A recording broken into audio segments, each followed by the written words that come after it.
Thinkers versus doers. So this video I'm going to be going through, this is something I put together that I think is very important. I want each and every one of you guys who watch this to comment below and give me some feedback on what you guys think about this topic, what stuck out to you the most, and which one do you identify with naturally. Are you a thinker or are you a doer? Now for me, I was initially a doer. I got started in my business about 15 years ago, and I just dived in, didn't know what I was doing, figured it out as I went, and for the most part it worked well for me for a long time. Then eventually, not being a thinker started biting me in the rear end and costing me heavily by just jumping in and doing things. And I'll give you some examples as I go through this little training video of what that looks like in the construction industry, the industry that I'm in, the custom home building and commercial construction industry, and give you the pros and cons. So as I go through this, just think, does this sound like you on either one of them? And the goal will be, by the end of it, is to show you kind of like what this can do. This little training can help you do the goal is to help you become a thinker, what we call a thinker-doer, which combines the pros or the benefits of being a thinker and the pros and benefits of being a doer, and you're going to combine that. And this is what the high-level people, all of these high-level people, has in common. Think of people like Elon Musk, Warren Buffett, any of the other folks who've changed the world, Steve Jobs. They all had to become thinker-doers. And not saying that we're all going to change the world if we become a thinker-doer to the scale that they have, but we will greatly impact our surroundings and the job that we do when we are able to combine the pros of the thinker-doer. So let's get started. Thinkers are people who have a strategic or creative mindset. The thinkers are people who plan everything before taking action on a task. The doers are people that just simply jump into a task without thinking twice, and they figure things out as they go. Doers change the world for a moment. Thinkers change the world forever. So what does that mean? For me, again, I've always been a doer for the most part of my career, meaning I just jump into stuff. I figured it out as I went. I had nobody to teach me, so that was the only way I knew. And if I just sat around and thought about things all day, I'd never accomplish nothing and never get anything done. And so for me, I just learned to take action. And I would suggest, if anyone's starting out, that's probably your best bet, just to jump in, start doing things, make mistakes, become okay with it. And eventually you'll realize you need to start becoming a thinker too, but by that time you will have developed a strong sense of becoming a doer and getting things done. And now is a good time to work on becoming a thinker, and that's what's worked for me. So thinkers changing the world for a moment. What that means is the doers changing the world for a moment. What that means is that doers will get in there, get stuff done, and they get it done, and it might not be exactly right. They might, So they get stuff done, and it changes the world for a moment. But the thinkers are the people who change it forever. They think about how things can be done better, quicker, faster, more efficient. Just because it's always been done that way doesn't necessarily mean that's the way that it needs to be done moving forward. So the way teams or individuals alternate between the thinker mindset and the doer mindset has a major role on that team's efficiency or that person's efficiency. The thinker, the pros of a thinker is they're creative, they have an open mindset, and they're full of ideas. They think outside the box. They're able to analyze their surroundings and have a strong attention to detail, and it's typically good with money. They plan ahead before taking action. They anticipate potential issues, different scenarios. They learn to strategize ahead of time. They learn to visualize the entire process of what they're doing. They visualize and or if situations, and they visualize the second and third order effects of any changes, pivots, or issues. Now, what does that look like? In my industry, the construction industry, I'm actually sitting in front of one of our homes right now, and I'll give you a live example. We're doing a custom kitchen, and on the plans we're calling for above the range to have a direct vent out to the outside of the home. So whenever the homeowners are cooking, it takes the odor, the fish smell, whatever, and it vents it to the outside. Or you could do an option where you have a recirculating hood vent, which doesn't vent to the outside. It just gets filtered through what we call a charcoal filter. And so when I'm visualizing that process, we have on the plan that the owners specifically want to do the vent that goes to the outside to get rid of any potential smells or whatnot with certain foods that they may be cooking, so it doesn't linger throughout the home. Now, one of the issues we face is that it will look good and work great on the plan. And getting out here in the field, we had an LVL beam, a triple beam that's right above where it needs to be vented out at, and we can't move it. It's part of the load-bearing structure of the roof. So now we have to figure out, well, how do we get that? Because the owners were real adamant about having it vented out. The last thing they want to do is to revert back to a non-vented hood system or recirculating hood vent system. So being a thinker, I kind of planted a seed early on when we were talking about that, is that, the game plan would be to vent it out. But if we did run into an obstacle where we couldn't cut a joist, we couldn't cut a beam, we could do a bulkhead, but that would maybe drastically change the look of how the appearance is in the kitchen. And, we would just have to kind of address that out on site. We may, worst case scenario, have to go with a recirculating option if there's a beam there, and if there's an obstruction there that we can't go straight up and out the ceiling. We may have to do a false ceiling or a false bulkhead against the wall, which drastically changes the look of the way the kitchen looks. And I've already kind of given the homeowner a heads up on that, and they're already tracking that. So now I got to give them a call. It won't be a surprise to them. I'll let them know I've already exhausted all the other means of trying to get the exhaust out the roof, but we're going to have to build a bulkhead, and give them 2 or 3 options. Either do it on the kitchen side, which seriously, knowing my client, I doubt they're going to want to go with that. There is an option on this particular floor plan to go behind the kitchen wall, because there's a laundry room behind the kitchen, and build a bulkhead or a box chase for that.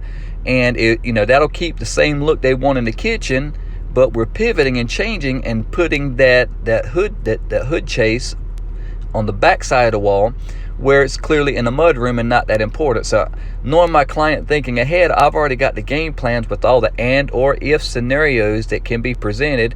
Already got visual references recorded as far as videos, and showing them what the issues are, and showing them the beam so I can show them proof of what the issue is. And I'm already looking for the second and third order effects of making that change. We're going to have to do drywall patching. We're going to have to get the mechanical contractors back out to redo that. So that's what being a good thinker is like in the field, in my industry, is being able to think about all this stuff ahead and plant those seeds before we ever got construction started, and have it documented that we already had kind of anticipated those different scenarios well ahead of time, so it's not such a shock and a surprise once it happens, right? So I just want to give you an example of what that looks like using my industry. Now, that's the pros of a thinker. The cons of a thinker is, to be blunt, thinkers typically don't have kahunas. They don't have balls. They typically don't get much of anything done. They get stuck, they get overwhelmed, make excuses why they don't put their ideas into actions. Due to the thinker's attention to fine detail, they're unable to just simply stay focused on the bigger picture and get the thing off the ground or get moving, taking action. They will have paralysis by analysis.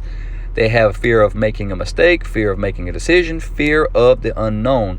Things can go down the tube with one wrong move, and thinkers are well aware and afraid of that. They're afraid of what could be. Thinkers tend to wait for the right opportunity or change to happen to them rather than going after it, which rarely ever does happen. Because of this fear, thinkers simply don't live up to their true potential. Thinkers makes things way more complicated than it needs to be. That's some of the cons of the thinkers. Now let's talk about the doers. The pros of the doers is, again, they simply take initiative. They take action. The doer is brave, tough, persistent. They're hard to intimidate. They're very hardworking, and they are generally happier than someone who is just a thinker alone. The doer will take chances against all odds, and if crap hits the fan, they will keep moving forward no matter what. Now, again, let's look at the cons of, in this case, the doer. The cons is with the doers is that they're typically people who jump into a task without thinking and will figure things out as they go. And when things get done, or when things get done, oftentimes they're not done correctly. This leads to having to redo the task over, and it's due to poor planning or lack of attention to detail, and it's basically their inability to have situational awareness. If you are a doer When you're asked to jump off a cliff for a friend, the doer will gladly oblige without giving thought to any potential sharp rocks down below, or how cold the water is, or being attacked by a shark or some other type of beast. They simply see the need and they jump into action. The doer has the drive to get stuff done, but often loses sense of direction, or often makes one wrong move and blows the bridge to the path to success, and basically creates a path straight to hell. Which, in other words, if they would have thought about it, they would have had a path, to get things done the correct way. But being that they're just a Jew and just jumps right in, oftentimes that creates more problems, more issues, and it just makes it tougher for them to obtain their goals. The doers can get easily distracted and end up wandering off the path. The doer will press on until they permanently wedge themselves in between a rock and a hard place, and they until they cannot continue any further, usually just running into some serious financial or other types of issues.